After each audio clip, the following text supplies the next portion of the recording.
அளவற்ற அருளாளனும் நிகரற்ற பேரன்புடையனுமாகிய அல்லாஹ்வின் திருப்பெயரால் ஆரம்பம் செய்கின்றேன். கண்ணியம் நிறைந்த அல்லாஹ்வின் நல்லடியார்களே, இன்றைய ஜும்மாவில் நாம் எடுத்திருக்கக்கூடிய தலைப்பு நமது அமல்களும் கியாமத் நாளின் நெருக்கமும். இந்த அமல்கள் என்கின்ற இந்த செய்தியை பொறுத்தவரை அல்லாஹ் சுப்ஹானஹு வ தஆலா திருமறை குர்ஆனில் ஒரு செய்தி பதிவிடுகிறான். அல்லதி ஹலகல் மௌத்தா வல் ஹயாத்தா லி எப்லுவுக்கும் ஐயுக்கும் அஹசன அமலா. மனிதர்களுக்கு வாழ்வையும் மரணத்தையும் நாம் விதியாக்கிவிட்டோம். லி எப்லுவுக்கும் ஐயுகும் அஹசன அமலா, உங்களில் சிறந்த நல்லறங்களை யார் முற்படுத்தப் போகிறீர்கள் என்பதை சோதித்து பார்ப்பதற்காகத்தான் நீங்கள் படைக்கப்பட்டிருக்கிறீர்கள். இணை வைக்காத ஒரு மனிதன் அல்லாஹ்விற்கு எந்த இணையும் வைக்கவில்லை, ஷிர்கான எந்த செயல்களும் செய்யவில்லை. இந்த மனிதன் மீது அல்லாஹ் விதித்த அந்த அமல்களில் நல்லறங்களில் முதன்மையானது தொழுகை. அந்த தொழுகை என்பது இந்த சமுதாயம் எந்த அளவிற்கு இந்த அமல்களை சிறப்பாக செய்யுமோ அவர்களது சக்தியை கணித்து அல்லாஹ்வுடைய தூதர் அவர்கள் 5 வக்து தொழுகையாக அல்லாஹ்விடமிருந்து பெற்று நமக்கு தந்திருக்கிறார்கள். நீங்கள் இணை வைக்காத மனிதர்களாக முஸ்லிம்களாக இருந்தால் உங்கள் மீதான முதல் கடமையை சரியாக நிறைவேற்ற வேண்டும். இதன் பிறகு இன்ன பிற அமல்கள் இருந்தாலும் தலையானது இந்த தொழுகை தான். இந்த தொழுகையில் உங்களை நீங்கள் சரிபடுத்தி கொண்டால் நாளை மறுமையுடைய வாழ்க்கை என்பது உங்களுக்கு எளிதானதாக இருக்கும். இறைவன் திருமறை குர்ஆனில் சொல்லி காட்டுகிறான், இன்ன ஸலாத்த ஹானத் அலல் மூமினீன கிதாபுன் மௌகூத்தா.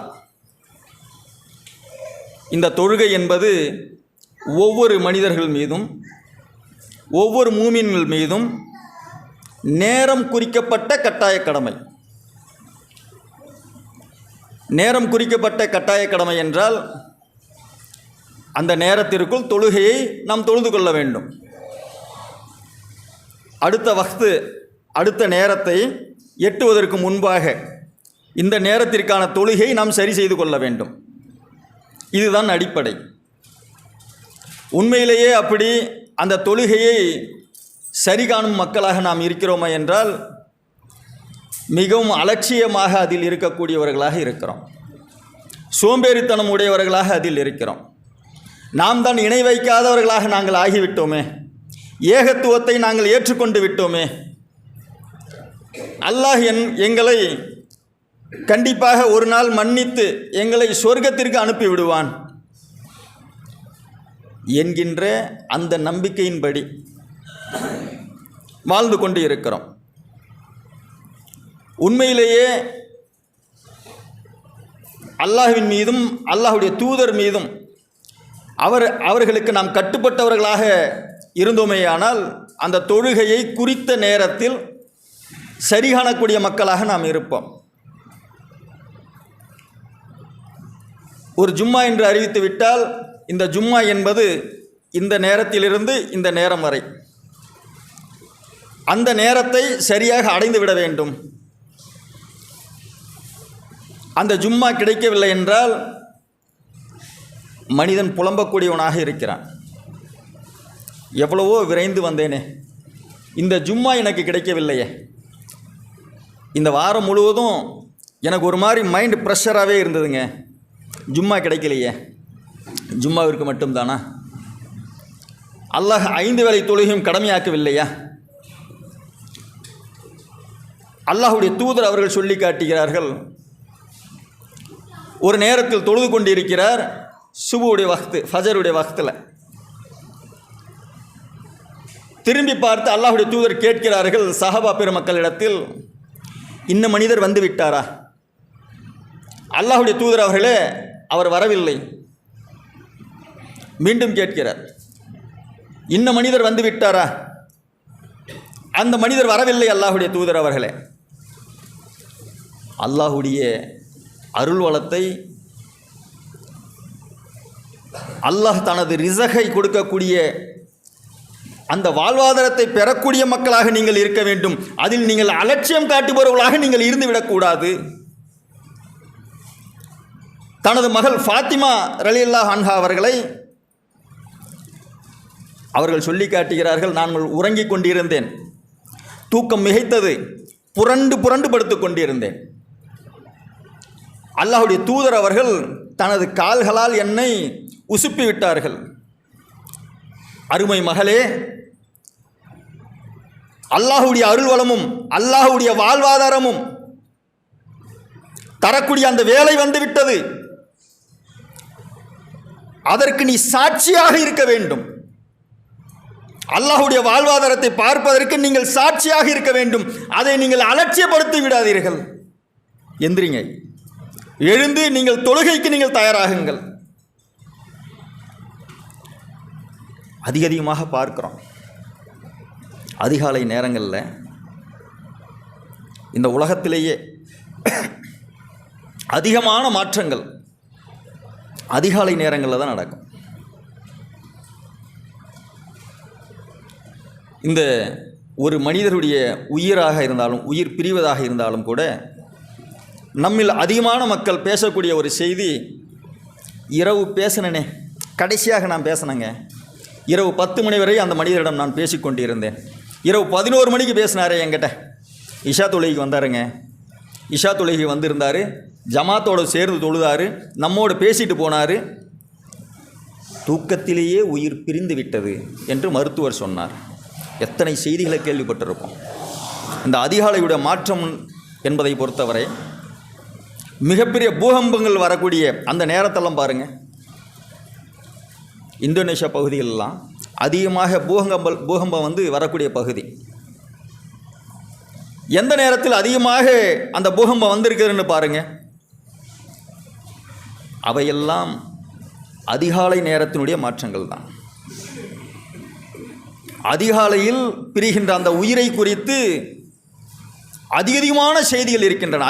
அதிகாலை நேரத்தில் இருக்கக்கூடிய சோதனைகள் குறித்து, அதே போன்று அல்லாஹ்வுடைய வாழ்வாதாரம் குறித்தும், அல்லாஹ் ஒரு மனிதனுக்கு தரக்கூடிய ரிசக் குறித்தும் அதிகாலை நேரம் தான் அதிகமாக இருக்கும். அந்த நேரத்தை பார்ப்பவர்களாக நாம் இருக்க வேண்டும். அந்த நேரத்தில் தொழக்கூடிய மக்களாக நாம் இருக்க வேண்டும். ஆனால் சுபுடைய தொழுகைக்கு இரவில் அலாரம் வச்சுட்டு தாங்க தூங்குறேன்.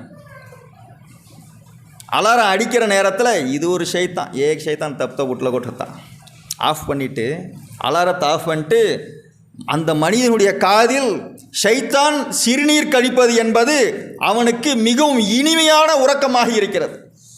அதுதான் ஆகட்டும் பாருங்கள், போர்வையை எங்கிருந்தாலும் அப்போ தான் தேடுவோம். எந்த ஒரு மனிதர் போர்வையை விலக்கிவிட்டு, படுக்கையை விலக்கிவிட்டு, மனைவி மக்களை விலக்கிவிட்டு, அல்லாஹ்வுடைய அருள் வளத்தை எதிர்பார்த்தவராக, அல்லாஹ்வுடைய ரிசகை எதிர்பார்த்தவராக சுபு தொழுகைக்கு விரைந்து வருகிறாரோ, அந்த மனிதர் எதையெல்லாம் ஆசைப்பட்டாரோ அவை அனைத்தையுமே அல்லாஹ் வானவர்களிடத்தில் உறுதி சொல்லி காட்டுகிறான். அந்த மனிதர் எதை எதிர்பார்க்கிறார் என்னிடத்தில், அதையெல்லாம் நான் கண்டிப்பாக நிறைவேற்றுவேன் இறைவனுடைய வாக்குறுதி. அதிகாலையில் ஒரு மனிதன் இறைவனுடன் தொடர்பு வைத்துக் கொண்டால் அவன் வேண்டியது அனைத்துமே கண்டிப்பாக நான் நிறைவேற்றுவேன் என்று கூறுகிறான். அல்லாஹ் சொல்லி காட்டுறான், மாணவர்களிடத்தில் சொல்லி காட்டுறான். அந்த மனிதர் எதிலிருந்து பாதுகாப்பு தேடுகிறார்? அந்த மனிதர் நரகத்திலிருந்து பாதுகாப்பு தேடுகிறார். அதிகாலை நேரத்தில் நீங்கள் கேட்கக்கூடிய பிரார்த்தனையை அல்லாஹ் அங்கீகரிக்கிறான். நம்மிடத்தில் சுபுவில் என்னங்க பண்ணீங்க? சுபுவுடைய நேரத்தில் உறங்கிட்டங்க. இரவு அதிகமான நேரம் ஆயிடுச்சு வந்து தூங்குறதுக்கு. இஷா நேரம் வந்துவிட்டால் இஷா தொழுகைக்கு பிறகு நீங்கள் மற்றவர்களுடன் உரையாடுவதை குறைத்து கொள்ள வேண்டும். உங்களுடைய பேச்சுகளை குறைத்து கொள்ள வேண்டும். சீக்கிரமாக படுக்கைக்கு திரும்ப வேண்டும். அல்லாஹ்வுடைய தூதர் அவர்கள் சொல்லி காட்டுறாங்க, இஷாவுடைய நேரத்திற்கு பிறகு பேச்சை குறைங்க. குறைத்துவிட்டு நீங்கள் உறங்கச் செல்லக்கூடியவர்களாக நீங்கள் இருக்க வேண்டும். நம்ம இஷா தொழுகைக்கு பிறகு தான் ஜமாத்தோடு சேர்ந்து நிர்வாகிகளெல்லாம் ஒன்று சேர்ந்து டீ ஒன்று போட்டு வரலாமா, ஊரில் இருக்கக்கூடிய எல்லா பலாவையும் அங்கே தான் உட்காந்து பேசுவோம். அங்கே என்ன ஆயிடுச்சு தெரியுமா, இங்கே என்ன ஆயிடுச்சு தெரியுமா, அவருடைய வீட்டில் என்ன ஆயிடுச்சு தெரியுமா, இவருடைய வீட்டில் என்ன ஆயிடுச்சு தெரியுமா. பெண்கள் அந்த சீரியல் எந்த நேரத்தில் ஆரம்பிக்கிறான்னு தெரியல. காலையில் பார்த்தாலும் சீரியல் ஓடுது, காலைல 9 மணிலேருந்து சீரியல் ஓடிக்கிட்டே இருக்குது, இரவு 11 மணி வரைக்கும் சீரியல் ஓடிக்கிட்டே தான் இருக்குது. அனைத்து சீரியல்களையும் நாடகங்களையும் எல்லா டிவிலையும் பார்க்குறாங்க. எல்லாத்தையும் பார்த்துட்டு 11 மணிக்கு மேலே படுத்து சுபுடைய அல்லாஹுடைய அருள் வளத்தை பர்க்கத்து நேரத்தா எவ்வளவு சம்பாதிச்சாலும் பர்க்கத்தே இல்லை. நோய்வாய்ப்பட்டு கொண்டே தான் இருக்கிறோம். அல்லாஹ் எங்களுக்கு ஒரு நன்மையை நாடமாட்டானா எப்போது கேட்கிறோம். அல்லாஹ் வானவர்களிடத்தில் சொல்லி காட்டுகிறான், இந்த மனிதன் படுக்கையை தன்னிடமிருந்து அகற்றிவிட்டு, போர்வையை அகற்றிவிட்டு, மனைவி மக்களை அகற்றிவிட்டு, அவன் சுபு தொழுகைக்காக அவன் எழுந்து வரக்கூடிய அந்த நேரத்தில் அவன் கேட்கக்கூடிய அனைத்தையும் நான் நிறைவேற்றக்கூடியவனாக இருக்கிறேன். என்னுடைய வாக்குறுதி என்பது உண்மையானது. உண்மையை பேசுகிறது அல்லாஹ்விட யாருங்க உண்மையை பேசிட முடியும்? அந்த அல்லாஹ் சொல்லி காட்டக்கூடிய அந்த நேரத்திற்கு, அந்த வக்துக்கு நம்ம தயாராக இருக்கிறோமா? தௌஹீதை பேசிக்கொண்டு இருக்கிறோம். தப்லீகாரன் இன்னும் சுற்றிக்கிட்டு தான் இருக்கிறான். சுபு தொழுகை முடிஞ்ச பிறகு அவங்க ஒரு 4 பேர் ஒவ்வொரு வீதிலையும் வாங்க சுபு தொழுகைக்கு வாங்க, சுபு தொழுகைக்கு வாங்க, தொழுகைக்கு வாங்க, நன்மையான விஷயங்களை குறித்து நம்ம பேசுவோம். அவன் பேசிக்கொண்டே தான் இருக்கிறான். நம்ம சுன்னத்தில் இருந்தோம், தப்லீகில் இருந்தோம். கடைசியாக ஓரிரையை இறுக்கமாக பற்றி கொண்டு வந்து இருக்கிறோம். சுபு தொழுகில் உங்களுடைய பள்ளிவாசல்கள் நிரம்பி இருக்கின்றனவா என்று நீங்கள் சுய பரிசோதனை செய்து பாருங்கள். அல்லாஹ்வின் நல்லடியார்களே, அல்லாஹ்வுடைய தூதர் அவர்கள் சொல்லி காட்டுகிறார்கள், ஒரு மனிதர் ஃபஜர் மற்றும் இஷா தொழுகையுடைய நன்மையை தெரிந்து கொண்டால் அந்த மனிதர் தவழ்ந்தாவது பள்ளிவாசலுக்கு வந்து விடுவார். நம்ம சொல்லுவோம்ல, ஏதாவது ஒன்று எதிர்பார்த்தா ரேங்கில் தீவி ஒன்று ஆஜாங்க ஒன்று. அந்த அளவிற்கு சுபுவுடைய நேரத்தில் அல்லாஹ்வுடைய வாழ்வாதாரங்கள் விசாலமாக்கப்பட்டு இருக்கின்றன. நாளை மறுமையில் அந்த மனிதனிடத்தில் கேட்கக்கூடிய முதல் கேள்வியாக இருக்கும், எத்தனை பயன்களில் கேட்டிருப்போம், எத்தனை உரைகள் நாம் கேட்டிருப்போம். நாம் சொர்க்கத்திற்கு செல்ல வேண்டுமா? நம்மோடு குடும்பத்தோடு குடும்பமாக எல்லாம் வாழ்ந்துட்டு இருந்திருப்பாங்க, சேர்ந்து வாழ்ந்து இருந்திருப்பாங்க. அந்த மனிதர் சொல்லி காட்டுவார், சொர்க்கத்திற்கு செல்லக்கூடிய அந்த மனிதர் சொல்லுவார், எங்கே என்னோடு பயணித்து கொண்டிருந்த, என்னோடு உறவுள்ள இன்னந்த மனிதர்கள் வாழ்ந்து கொண்டிருந்தார்களே, அவர்களில் சிலரை காணுமே, இவர்களில் சிலரை காணுமே. அப்பொழுது அந்த மனிதரிடத்தில் சொல்லப்படும், அந்த மனிதர்கள் சஹர் என்கின்ற அந்த நரகத்தில் வீழ்ந்து கிடப்பதை நீங்கள் பாருங்கள். அந்த மனிதரிடத்தில் கேள்வி கேட்கப்படும், இந்த நரகத்தில் உங்களை வீழ்த்தியது எதுப்பா? நாங்கள் தொழக்கூடியவராக இல்லையே, ஏழைகளுக்கு உணவளிக்கக்கூடியவர்களாக நாங்கள் இல்லை, தொழக்கூடியவர்களாக நாங்கள் இல்லை. முதல் கேள்வி, முதல் பதில், தொழக்கூடியவராக நாங்கள் இல்லை, ஆகையால் இந்த நரகத்தில் வீழ்ந்து கிடக்கிறோம். அல்லாஹ்கிட்ட ஒரு கேள்வி நம்ம கேட்போம், இறைவா, மரணித்த பிறகு நாம் சொல்லி காட்டுவோம், இறைவா, எங்களுக்கு இந்த உலகில் வாழ்ந்து கொண்டிருக்க இன்னொரு சிறிய வாய்ப்பை கூட, இன்னொரு வாய்ப்பை நீங்கள் கொடுங்களேன், நாங்கள் எங்களுடைய அமல்களை சீர்திருத்திக் கொள்கிறோம். அல்லாஹ் சொல்லி காட்டுவானா, அலம் எத்திக்கும் நத்தீர், உங்களிடத்தில் எச்சரிக்கை செய்யக்கூடிய தூதர் வரவில்லையா? எந்த இறை செய்தியும் உங்களிடத்தில் வரவில்லையா? இறை வேதங்கள் எதுவுமே உங்கள் கைகளில் இல்லையா? அதில் அமல்களை குறித்து அதிகமாக சொல்லி இருந்தோமே. உங்களுக்கு இன்னொரு முறை வாய்ப்பு அளிக்கப்பட்டாலும் நீங்கள் இப்படிதான் இருப்பீங்க. நீங்கள் அலட்சியம் காட்டக்கூடியவர்களாக, நயவஞ்சவர்களாகத்தான் நீங்கள் இருப்பீர்கள். இன்னொரு முறை வாய்ப்பு கொடுத்தாலும், ஆனால் கொடுக்க மாட்டேன். இந்த உலகத்தில் வாழ்கின்ற போதே உங்களுக்கு விசாலமான அதிகமான உங்களுக்கு வசதிகள் கொடுக்கப்பட்டிருந்தன, உங்களுடைய வாழ்நாள் நீட்டிக்கப்பட்டிருந்தது. என்ன செய்து கொண்டிருந்தீங்க? இந்த அமல்களை குறித்தெல்லாம் உங்களுக்கு எச்சரிக்கை எதுவும் வரவில்லையா? அப்பொழுது இறைவன் சொல்லி காட்டுவானாம், நீங்கள் உங்கள் குடும்பத்தோடு அந்த உலகில் நீங்கள் சந்தோஷமாக வாழ்ந்து கொண்டிருந்தீர்கள், இறைவனை மறந்துவிட்டு. அல்லாஹ்வுடைய வாழ்வாதாரம் எவ்வளவு வச்சிருக்கிறோம், எவ்வளவு செல்வத்தை வச்சிருக்கிறோம், எவ்வளவு சோதனைகள் அல்லாஹ் கொடுக்கிறான். இதே பாலக்கோடில் சில வாரங்கள் பயான் செய்த மனிதர் சலீம் என்கின்ற சகோதரர் ஏறத்தாழ 45 வயதுக்கு மேல் தௌஹீதை புரிந்து கொண்டு நானும் ஆலிமாக ஆகிறேன் என்று ஆலிம் கோர்ஸை போய் முடிச்சுட்டு வந்தவர். 50 வயதுக்கு மேல் அவர் தாவா பணிகளை ஆரம்பிக்கிறார். எத்தனை பயான்கள் அவர் செஞ்சிருப்பார். இங்கே கொஞ்சம் நினச்சி பாருங்க. எல்லாரும் சொல்கிறோம், பாலக்கோடில் பயான் செஞ்சார்ஜி, ஆம்பூரில் பயான் செஞ்சார்ஜி, நாங்கள் போன வாரம் பேசினேன், இப்போ பேசினேன். அதிகாலையுடைய மாற்றங்கள் எவ்வளவு சொல்கிறோம். திடீர் மரணங்கள் குறித்து அல்லாஹ்வுடைய தூதர் எவ்வளவு எச்சரிக்கை சொல்கிறாங்க. திடீர் மரணங்கள் வரக்கூடும். வாணிபாடில் பயான் செஞ்சுட்டு போனாருங்க, இப்போ பயான் செஞ்சுட்டு போனாருங்க.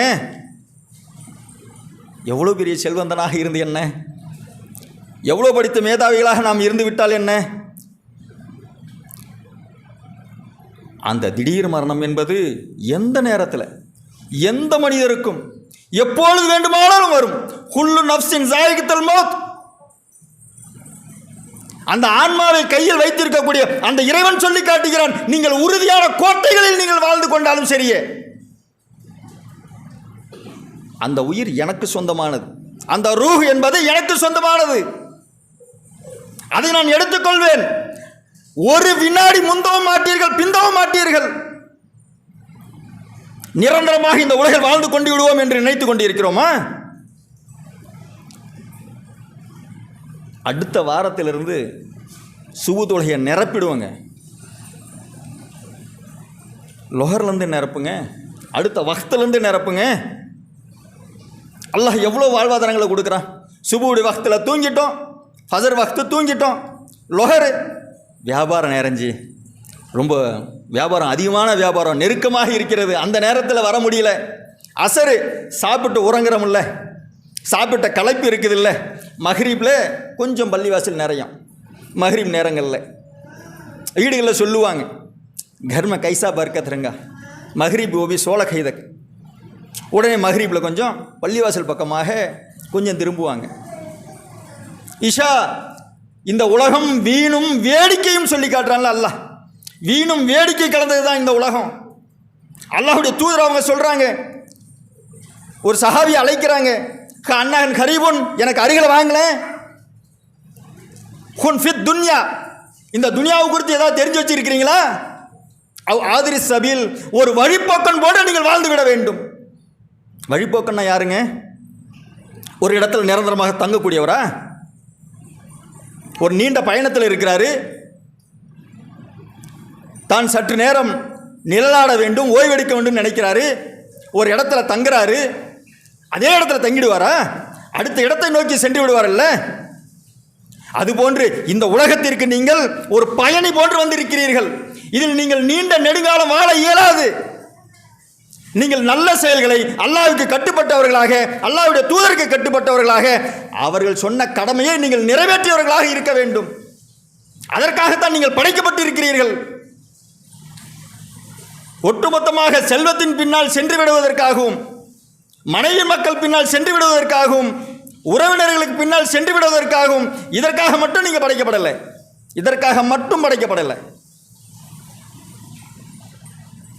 அவர்களுக்கு செய்கின்ற ஒவ்வொரு அமலையும் சேர்த்து கொள்ளணும். ஆனால் முதலில் எனக்கு நீங்கள் அடிமை என்று நீங்கள் உணர்ந்து எனக்கு நீங்கள் சஜ்தா செய்யணும். அதற்கு ஒரு நேரம் குறிப்பிடப்பட்டிருக்கிறது. அதிகாலை நேரத்தில் நீங்கள் என்னிடத்தில் சஜிதா செய்தவர்களாக இருக்க வேண்டும். எந்த ஒரு மனிதர் இருள்களில் நடந்து வருகிறாரோ, அதிகாலை நேரத்தில் இருள்களில் இருந்து பள்ளிவாசலை நோக்கி எந்த ஒரு மனிதர் வருகிறாரோ அந்த மனிதருக்கு மறுமையில் நான் வெளிச்சத்தை கொடுப்பேன், ஒளியை கொடுப்பேன்றான் அல்லாஹ். கொஞ்சம் நினைச்சு பாருங்க, நம்ம என்ன நினைச்சிட்டு இருக்கிறோம்? நாம் நீண்ட நெடுங்காலம் இங்கே வாழ்ந்து ஓரளவுக்கு ஒரு 40 வயசில் இருக்கிறவர் என்ன நினைப்பார் சொல்லுங்க பார்க்கலாம். 40 வயசில் இருக்கக்கூடியவர், என்னோடய பிள்ளைகளுக்கு ஒரு 10-15 வயது ஆகுது. அந்த பிள்ளைகள் இப்போ தான்ப்பா ஸ்கூலுக்கு போகிறாங்க, பள்ளிக்கூடம் போகிறாங்க. அவர்கள் படிக்கணும். நான் படிக்காத படிப்பெல்லாம் என்னுடைய பிள்ளைகள் படிக்கணும். நான் தான் படிக்காமல் ஆயிட்டேன், என் பிள்ளைகள் நல்லா படிக்கணும். இங்கே இருக்கக்கூடிய பள்ளிக்கூடங்களே எது சிறந்த பள்ளிக்கூடம், அந்த பள்ளிக்கூடத்தில் சேர்த்துறேன், சிறந்த கல்வியை கொடுக்கிறேன். அதன் பிறகு இருக்கின்ற கல்லூரியில் எது சிறந்த கல்லூரி, அந்த கல்லூரியில் சேர்க்கிறேன். அவர் மருத்துவத்தை படிக்கணும், பொறியியல் துறையை படிக்கணும். அதையெல்லாம் தேர்வு செய்து எனக்கு பிறகு நான் வாழக்கூடிய நேரத்திலேயே என்னுடைய பிள்ளை படிப்பில் சிறந்தவனாக இருக்கணும், அவன் கல்லூரிக்கு போகணும். அதை முடித்துவிட்டு அவனுக்கு என்னுடைய குழந்தைகளுக்கு நாங்கள் படிப்பெல்லாம் சொல்லி முடிச்சிட்டோம், அவங்க வேலைக்கு போகணும், அவங்களுக்கு திருமணம் செய்யணும். அதன் பிறகு அவர்களுக்கு பிறக்கின்ற குழந்தைகள் எடுத்து நாங்கள் கொஞ்சிட்டு நாங்கள் சுற்றுவோம். வீடு இல்லையா, வீடை கட்டுவோம். எல்லாமே ஞாபகம் வச்சுருக்கிறோம். பள்ளி படிப்பா ஞாபகம் வச்சுருக்கிறோம், கல்லூரி படிப்பா ஞாபகம் வச்சுருக்கிறோம். அதுவரை நாம் உயிரோடு இருப்போம் என்கின்ற அந்த நம்பிக்கை நம்மிடத்தில் அதிகமாக இருக்கிறது. ஆனால் அல்லாஹ்வுடைய தூதர் சொல்லி காட்டுறாங்க, ஆனால் பஸ்ஸாத்துஹா ஹாதைனி, நானும் மறுமை நாளும் மிகவும் நெருக்கமாக வந்திருக்கிறோம். அல்லாஹ்வுடைய தூதர் சொல்றாங்க, நானும் மறுமை நாளும் இந்த அளவிற்கு நெருக்கமாக தன்னுடைய விரல்களை இணைத்து சொல்லி காட்டுறாங்க.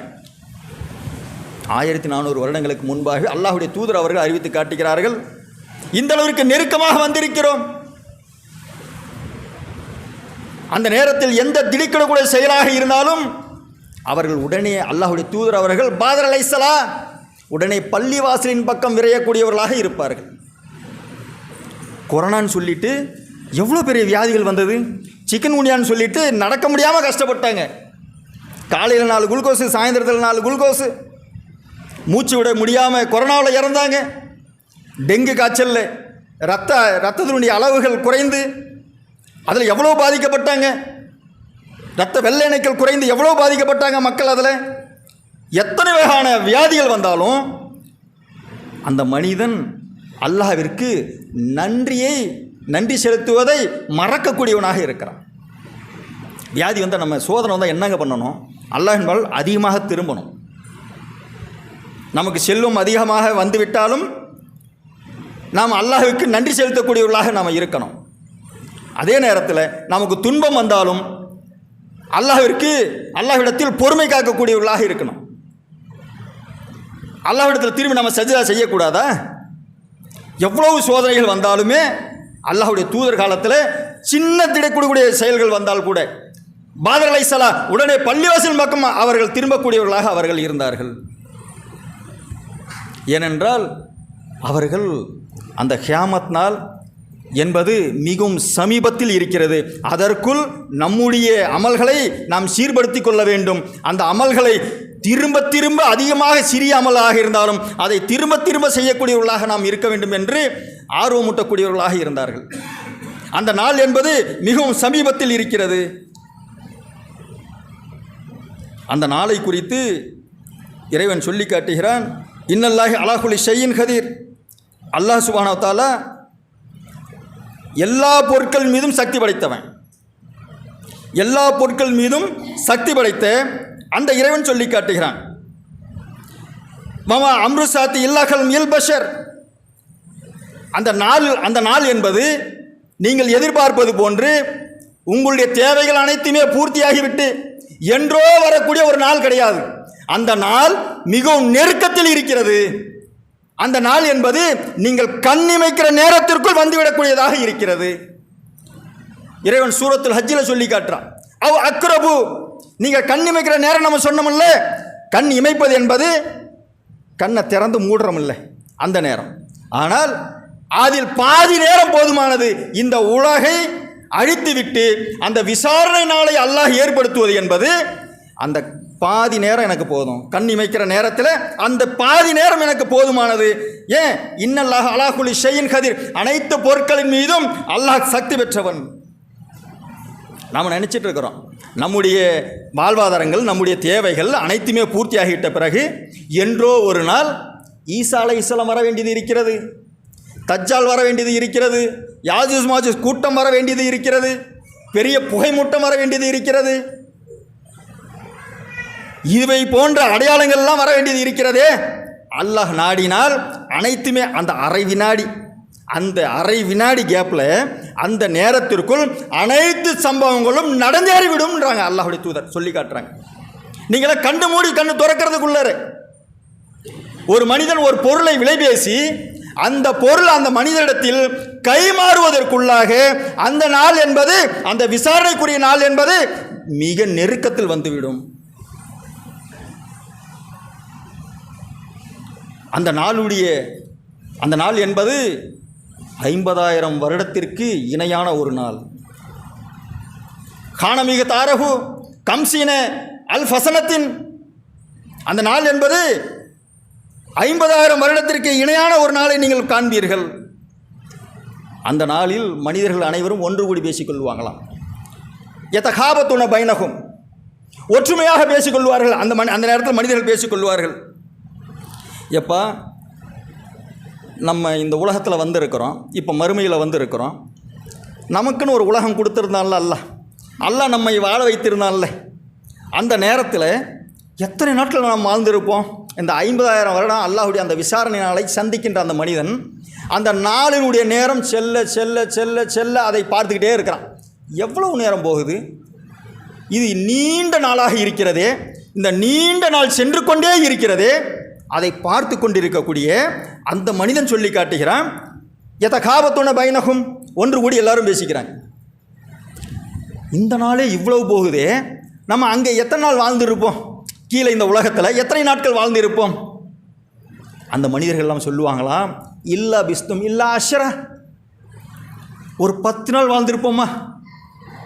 கொஞ்சம் நினச்சி பாருங்கள், 60-70 வருடம் பரிபூர்ணமாக வாழ்ந்து தன்னுடைய இளமை பருவத்தை அனுபவித்து, திருமணம் மூலமாக அனுபவித்து, அதன் பிறகு பிள்ளைகள் எல்லாம் வளர்த்து முதுமை பருவத்தை அடைந்து 70 வருடம் பரிபூர்ணமாக வாழ்ந்து கொண்டிருந்த ஒரு மனிதன், அந்த மனிதர்கள் பேசிக்கொள்வார்களாம், அந்த உலகத்தில் எத்தனை நாள் வாழ்ந்து கொண்டிருந்தோம்? இல்லா பிஸ்தும் இல்லா அஷ்ரா, ஒரு 10 நாள் வாழ்ந்திருப்போமா? அப்பொழுது இன்னொரு கூட்டம் இருக்குமா, கால கமல விசும், அவர்கள் பேசுவாங்களாம். பக்கத்தில் இருக்கிற இன்னொரு கூட்டம் அவங்க பேசிக்குவாங்களாம்.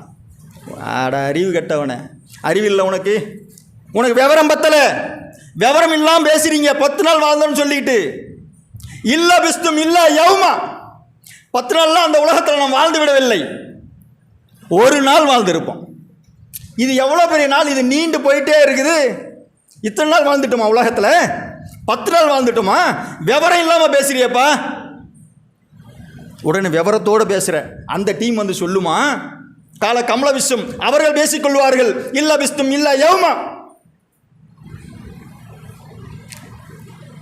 ஒரு நாள் தான் அந்த உலகத்தில் நாம் வாழ்ந்து இருப்போம். எவ்வளவு நீண்ட நெடிய நாளை நாம் சந்தித்து கொண்டு இருக்கிறோம். அங்கே போய் 10 நாள் வாழ்ந்தோன்னு சொல்லி அறிவில்லாமல் பேசுகிறீங்களே, விவரம் இல்லாமல் பேசுகிறீங்களே. அப்பொழுது அவர்களிடத்தில் இன்னொரு கூட்டம் பேசுவாங்களாம். அவர்களுக்கு அருகில் இருக்கக்கூடிய இன்னொரு கூட்டம், லபிஸ்னா யௌமன் அவுஃபாலயவும், அஷ்ரான்னா 10, யௌமான்னா 1, அவுஃபாலயவும், இந்த உலகத்தில் ஒரு நாளில் வாழ்ந்திருக்க மாட்டோம்பா, ஒரு அரை நாள் வாழ்ந்திருப்போம். இந்த உலகத்தில் இப்போ நம்ம வாழ்ந்துட்டு இருக்கிறோம்ல, இந்த உலகம் என்பது இத்தனை வருடமாக ஒவ்வொரு வினாடியும் ஒவ்வொரு நிமிடத்தையும் ரசித்து ரசித்து வாழ்ந்து கொண்டிருக்கக்கூடிய நம்மை பார்த்து நாம் அனைவரும் சேர்ந்து நாம் பேசிக்கொள்வோம். மறுமையில் பேசிக்குவோமா? எப்படி பேசிக்குவோம்? 10 நாள் இல்லை, அவனுக்கு விவரம் இல்லை, ஒரு நாள் இல்லை, விவரம் இல்லை. அவரிடத்தில் லபிஸ்னா யௌமன் அவுஃபாலயவும், ஒரு நாள்லாம் வாழவில்லை, அரை நாள் வாழ்ந்திருப்போம் அந்த உலகத்தில். அப்பொழுது அந்த மனிதரிடத்தில் இன்னொரு கூட்டம் கடைசியாக சொல்லி காட்டும், எல் பசூனை இல்லா ஷாத்தி மின்னஹார், அரை நாள்லாம் வாழலப்பா, பகலினுடைய ஒரு ஓரத்தில் வாழ்ந்திருக்கிறோம். ஒரு நாளில் பகலினுடைய ஒரு ஓரத்தில் சில ஒரு மணி நேரம் எங்கேயோ ஒன்று வாழ்ந்திருக்கிறோம். அவ்வளவுதான் நம்ம ஒட்டுமொத்தமாக வாழ்ந்தது. எவ்வளவு தேடல் அந்த உலகத்தில். இந்த உலகம் என்பது மறுமையோடு ஒப்பிடக்கூடிய நேரத்தில் பகலுடைய ஒரே ஒரு ஓரத்தில் இருக்கக்கூடிய இந்த நேரத்திற்காக சொந்த சகோதரருக்குள்ளே எவ்வளோ போட்டி பொறாமைங்க, எவ்வளோ பொறாமை கொள்கிறோம், எவ்வளவு சண்டையிடுறோம். இந்த சில நேரம் அல்லாஹ்வுடைய தூதர் சொல்லி காட்டுறாங்கல்ல, ஆதிர சபையில் ஒரு வழிப்போக்கன் போன்று நீங்கள் அமைத்துக் கொள்ளுங்களேன். இந்த உலகத்தில் இப்படி வாழ்ந்துட்டு போங்களேன். இந்த உலகம் என்பது நிரந்தரமானது கிடையாது. இந்த இம்மை நிரந்தரம் கிடையாது, மறுமைதான் நிரந்தரம். எத்தனை வசனங்களில் கேள்விப்பட்டிருப்போம். ஆனாலும் இந்த பொருட்களின் தேடலால் அல்லாவை மறந்துவிட்டு எந்த தொழுகையிலுமே இல்லை. ஜும்மா டு ஜும்மா எப்படி இருக்கு நினச்சி பாருங்க. அல்லாஹ்வை நாளை மறுமையில் எந்த முகத்தோடு போய் பார்ப்போம்? அல்லாஹுடைய முகத்தை பார்ப்பதற்கு ஆசைப்படுறோமில்ல. நம்மிடத்தில் தொழுகை இருந்ததா? அல்லாஹ் முதல் கடமையாக சொல்லி காட்டினானே, இணை வைக்காத மனிதராக இருக்கிறீர்களே, நீங்கள் தொழுது விடுங்கள் என்று சொல்லி காட்டுகிறானே. இருள்களில் நீங்கள் நடந்து வருகிறீர்களா? உங்களுக்கு மறுமையில் நான் வெளிச்சத்தை தரேன்னு சொல்லி காட்டுறானே. அந்த வார்த்தையில் நம்மிடத்தில் அந்த அல்லாஹுடைய உண்மையான வார்த்தையை நாம் நம்பிக்கை கொண்டோமா, ஈமான் கொண்டோமா? நாளை மறுமையில் அல்லாஹ் வந்து விசாரிப்பானே நரகத்தில். அந்த மனிதர்கள் வஹூதுன் நாசு வல் ஹய்யாரா, நாளை நரகில் அந்த மனிதர்களும் கற்களும் தான் எரிபொருட்களாக இருப்பார்களே. தொழுகை இல்லையா உங்களிடத்தில்? நாளை நரகில் இருக்கக்கூடிய மனிதர்களிடத்தில் ஒவ்வொரு கூட்டத்தாரையும் அழைத்து விசாரணை நடைபெறும்.